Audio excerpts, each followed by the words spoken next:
Hi everybody, Andrew Hutchinson here, and in today's video I'm going to be talking about 5 sets of tips that I've come up with in my time as an Adult Services Librarian, which basically means that I am in charge of creating and implementing programs in my area for community members who are adults that will attract them, engage them, and leave them with feeling like they learned something, whether it's new knowledge, a skill set, maybe they just wanted to socialize in a library-themed way.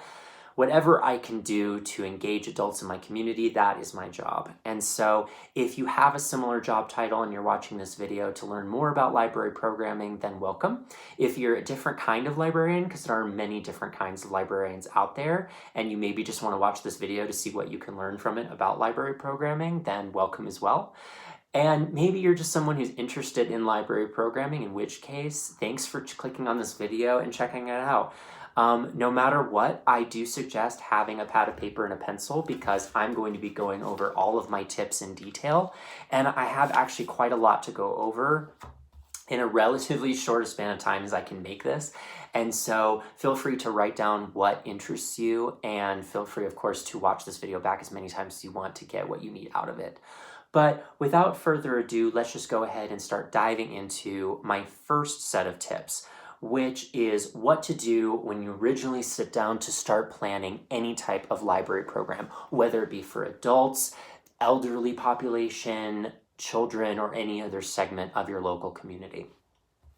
And what I have written for this are 3 things: look back, look around, and look forward. And what I mean by that is looking back. So when I first started my planning and programming job at my library, I first wanted to know what had my library already done in the past before I got there. So I combed through some event calendars, probably going back about a decade, and I wrote down what programs I saw that were repeated that worked very well, what programs were repeated that maybe didn't work so well, and what were some one-time programs that either were great once and then not great again, or vice versa, or just any different programs that were sprinkled around that didn't seem to be a continuing basis like others. Once I had that, I was really able to sort of see, oh, at my library, gardening classes are always going to be well attended, whereas maybe certain type of crafts classes are hit or miss. If I have an author come, I probably shouldn't have it on a Monday night. Maybe I should have it on a Thursday night or a Saturday morning. So I was able to really sort of study and get to know not only what do patrons of my library seem to want my library to offer, but also what has worked in the past and what has maybe not worked in the past that I'm willing to try again. Maybe it was the time of day, maybe it was the time of year, etc., that made something successful or not successful, but I at least needed to know what my library had already tried and what they had already done before I started coming up with any programming on my own. So that's what I mean by looking back. Then looking around, what I mean by that is I also started to do what I used to do back when I was a teacher. When I was studying a unit on maybe the Civil War and thinking about what I wanted to teach my students about it, I would go and look at what are other teachers around my same district, whether the state or even the nation. What are teachers doing to effectively teach that to their students, probably within my grade level? So within this, I started looking around at what are other libraries doing, whether in my area, the state, or the nation. What do they do around certain times of the year? What kind of classes are they offering based on what a new fad is? Or what are they doing all the time? So if I wanted to offer a DIY class around the holidays, should I have pumpkin painting? Should I have Thanksgiving centerpiece decorating? Should I have stocking making? And how did other libraries carry out those classes? I noticed that a lot more people are looking into Marie Kondo. So is anyone doing a kind of tidying up class? And how did they do it? Should I try that too? Or we have some art classes at our library right now, but what are some other art classes that libraries are doing around the country? And maybe we could try to implement some of their ideas. So it never hurts to look around and see what other libraries are doing. I'm not an advocate for just directly taking and just using exactly what they have, but at the same time, what I've seen in the education field and the library field is a lot of people are very open to sharing. Hey, I had a great program, you take it and run with it, but make it your own. And so after you've looked back at what your library's already done, look around and see what other people are doing and maybe draw some inspiration from them as well. Then I have look forward. So what that means is it's time to break out your calendar for at least a couple months ahead, if not a year ahead. So at the end of 2019, I broke out my whole calendar for 2020. And what I found are really helpful things to do are start by going through and of course block off all the holidays. So every day that people can't come to the library, or like Memorial Day where you know that whole weekend people are going to be busy. So you cross those all off your calendar. You also need to know when school goes into session and when it goes out of session, and circle those weeks because people are going to definitely be busy. When fall breaks, spring breaks, and what type of summer breaks you have, because the school system is going to shape what you can do for kids as well as their parents. And then also look into what your local community does. So if there's a parade in the summer that's not the 4th of July, maybe it's a different kind of parade, or we have something in our area called Heritage Days in September, that's a busy time. You can implement programming in that time, but also people are going to be booked during that time. So what is going on in your community that is very specific to you, and also put that down on your calendar as well. You also need to look at what your library is also already doing when. So if you're offering, let's say like us, art classes on Tuesday and Friday mornings, you know you probably can't have another program during that time, depending on what it is, maybe more for kids. But if you're trying to attract adults, probably not, especially if you want people from art having the ability to go. Then again, if you're bringing in an artist to do a presentation or an exhibit, maybe combine the two. I've done that a few times where I've brought an author in, and instead of having them on a specific time where I'm worried whether or not people will show up, I'll have them come to a club and then also invite the general public. So that's something you can do as well. But when you look forward, you plan your calendar ahead, you mark out when things can and can't happen, and then you go from there to decide, okay, I know what my library's already done. Here are things that I've seen other libraries doing, or that I want to try again that we've tried before, or that maybe are brand new. And I now know when I can and can't do it in a general framework. So I know that's a lot to do even before you start actually planning seriously for the specific programs you want, but that all will really help you in setting up a framework for getting programming started. So we've looked back, we've looked around, and we've looked forward. The next set I have are a series of always. Always network, always ask, and always accommodate. So what that means is while you're doing all of this planning to begin with, you always want to keep networking. So talk to all the patrons you can and ask them what kind of programs they also might want to see happen at your library. They might say, you guys had a really great beading class a few years ago, I wish you'd do it again. And then think about doing it again. They also might say, you know what, I would really love a class on getting an emergency kit ready. Like for instance, I'm in Southwest Colorado, maybe because of a forest fire in the summer or a severe snowstorm in the winter. So maybe you can have a class on coming up with an emergency kit, and you go, oh, I would have never thought of that. Thank you for letting me know. And then asking anybody you can, do you know of anyone who can teach any type of class? You'll be amazed what people in your community can do. So you might talk to someone for weeks and suddenly they go, oh, by the way, I can teach people how to knit if you want. And you go, okay, great. I've met people who have fossil collections and they're like, oh, I can bring this in and do an exhibit and maybe teach a class on it. I know people who have lots of knowledge about astronomy and weather depending, we can get a telescope and have a little event about it. You know, getting to know your patrons or asking them, do you know of anyone who does any type of DIY craft, or if they have a knowledge about something. A lot of people are actually very eager and willing to offer up their time and services for the library. So just keep that in mind.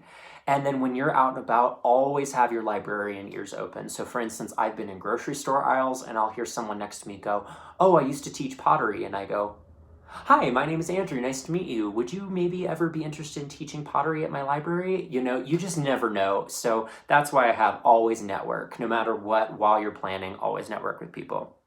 That kind of leads into my next point, always ask. So always ask everyone whether they would want to do a program at the library. You're going to get plenty of no's, and that is okay, but you're also going to get plenty of yeses. So I remember once I was going through putting books back on the shelf, and I was putting a mystery book away, and I happened to help facilitate our library's mystery book club. And I looked in the back of the book, and I saw that the author lived down in New Mexico, and she had recently won an award for her book. So I reached out to her and I said, "Hi, would you ever want to do anything with our mystery club?" I didn't expect to hear anything back, but she emailed me and she said, "I absolutely would love to." And she ended up Skyping in and interacting with my club, and it was a great time. But if I had been too intimidated to ask, that never would have happened. So always, always ask anyone and everyone whether they would be willing. I also heard another librarian recently say, "I have a list of my proudest no's," where I have emailed a huge author and they've turned me down, but I take that as a badge of honor. So always ask anyone you can whether or not they would want to do a program. Also, if someone agrees to do a program at your library, always ask what they're going to need beforehand. Are they going to need a certain type of technology? What kind of room do they need? Do they need you to buy or provide any kind of supplies?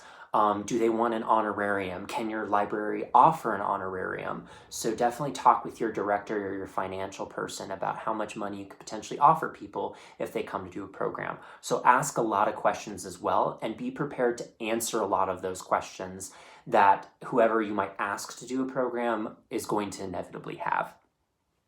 And then it goes into my third point, always accommodate. So if your library normally runs on PC systems and someone brings in a Mac to do a presentation, have a backup plan. If someone can't come in person and they need to do it over Skype, test Skype before. The same author who I just told you I had come on Skype, I'm very thankful that the day before we had done a test session, because first the audio didn't work, then the video didn't work, then I realized I needed to put an extra internet cable into the computer because we were in a room too far from our Wi-Fi area. So always accommodate and then plan and plan and plan, and just make sure that you're as ready as possible for whoever might be coming in to do a program.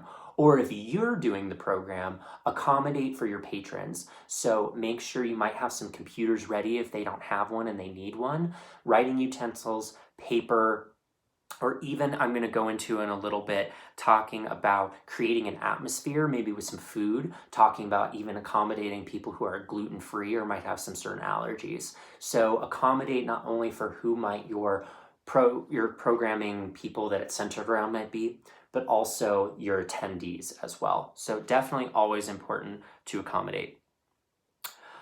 All right, so we've looked back, we've looked around, we've looked forward. We are always networking, we're always asking, and we're always accommodating. Now my next set is following up, following through, and following directions.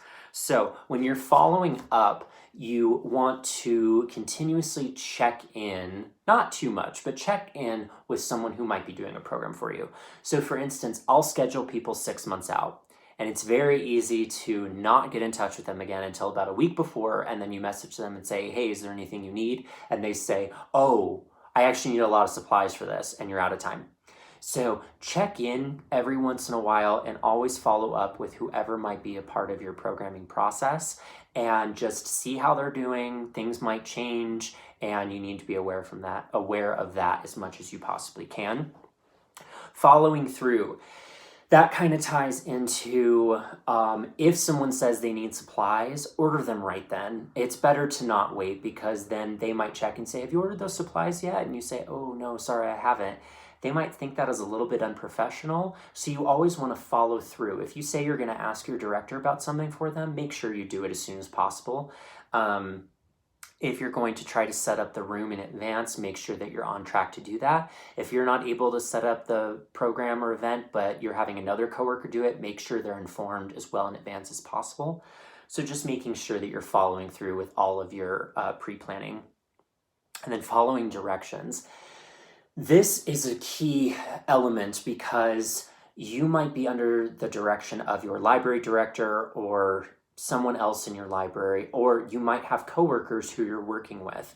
And in that, you might have to, even though you're in charge of planning and implementing the program, you might still be needing to take directions from other people, and you need to be listening to those directions. So for instance, whenever I get an idea for a program, I'll go in and talk to my director, and I might have a complete set idea and I'm raring to go and I know exactly what I want to do. And she might say, well, actually, we kind of need to think about budgeting over here. And actually, have you thought about also partnering with a local business? And actually, have you thought about this? And suddenly, I really need to follow that direction. But if I had never asked, I would have never learned. And so, always ask others about your programs, get other ideas, solicit feedback, and then follow through with any directions that you're given if you think it will help your programming become better. So I know I keep reviewing, but it helps to hear again. We've looked back, we look forward, we look around, we always network, we always ask, we always accommodate, and we follow up, we follow through, and we follow direction. All right, now if your event or program is actually happening, it's the day of it, and you're super excited, these next tips are going to help for that. So I have atmosphere, addressing, and assistance. So atmosphere is something that I didn't think a lot about before I started library work, because I used to work in a classroom and it was pretty much the same thing day in and day out. And what a library atmosphere can create is if you're having an author visit, for instance, and patrons come in and they see freshly brewed cups of coffee and water, tea, lemonade, some warm pastries, some gluten-free options for snacks, some healthy options if they're trying to watch sugar, they're going to feel so welcome at your library. And the person who's attending your event or running your event, maybe the author in this instance, will also walk in and go, wow, these librarians really took some time to make sure my event was set up well. And I've seen that go a long way in my short time at my library. And a lot of this I have learned from my director. So shout out to you if you're watching this. So the atmosphere is so important that you create. Now, if at your library, if you have food restrictions, you can't do that, or you maybe don't have the budget, that's okay, but still trying to just set up an atmosphere in advance that makes people feel warm and welcome. I've also found that if it's absolutely silent when people walk in and there's just a few and they don't know each other, it's really awkward. So sometimes I'll just put on some soft music on like a YouTube meditation playlist or something, and it kind of breaks up that awkward silence where people don't feel like they're just sitting there, and they can kind of start talking about the music, and sometimes it's a conversation piece. So I've really found that effective as well. Addressing. Address someone if they're going to walk in, if they are the person running your program, make sure they feel warm and welcome. If you can't be there, make sure a coworker meets them at the door, introduces themselves, asks if there's anything they need. That will really help them out and feel more comfortable. If it's an event I can be at, normally I get up and I address the audience and I do an introduction. I think that really helps for the audience to see that you work at the library and you are there and you helped create it. So that way in the future, if they want to come to programs and they know you had a hand in it and they really liked coming, they'll go, oh, I remember Andrew created that program and I really liked it. So if he's doing another one, I might be more eager to go. And they then know who you are. And so if they have other ideas for programs, they know who to come to offer those up. And then lastly, assistance. And what I mean by that is during the program, how can you be of assistance to whoever's running it? Or if you're running it, how maybe you can get your coworkers to assist you. I have taken on too much in the past when for instance, I was running a murder mystery dinner, and I had to cook a lot of food and set up a lot of stuff. And I am notorious in not asking for help because I just don't want to bother anybody, but I had a lot to do. And by the end of it, I was wiped, and I really wish I had asked people for more help. So definitely don't be afraid to ask for assistance as well as give assistance. And when the program is done, help clean up. Even if you have a custodial staff, and maybe you can't be there, but even if it's the next day, vacuum the floor, wipe the counters, put the chairs away. Again, it just helps when you as a library person are involved in the cleanup of that. So that's why I have atmosphere, addressing, and assistance in terms of the day the program might happen.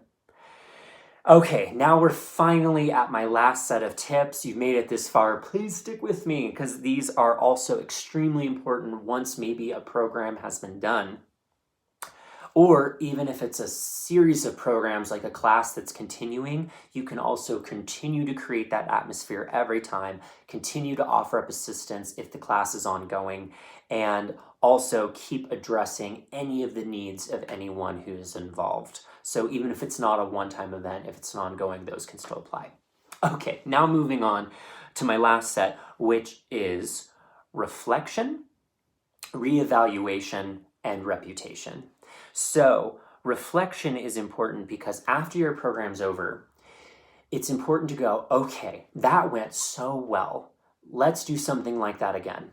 Or why did that go so well? Did I advertise right? Did I market well enough? Was the topic interesting? Always reflect on what happened. But even more importantly, if your program didn't go so well, reflect, reflect, reflect. But don't beat yourself up. So I have had programs that I thought were going to just be through the roof, and I have had very few people show up. And though I was a little bit disappointed, I more of took it on myself as a mission to next time make sure I'm advertising that program well in advance through flyers, through social media, through the radio, through local newspapers, and at the end of each event, I get the email addresses of whoever attends my events that I put on. And then I've created a giant listserv to where every time I have an event coming up, I send out an email blast about a week before just to remind everyone. And I found that's really helped. But I didn't think of that until I had a few programs that weren't as well attended. And I realized I need to get more outreach going. And so that reflection piece is so important. And so always ask yourself, if something went well, why did it go well? But if something didn't go well, why didn't it go well? And figure out in the future what steps you might need to take to get the outcomes that you want. Now, in libraries, anyone who works in a library knows it can be so hit or miss.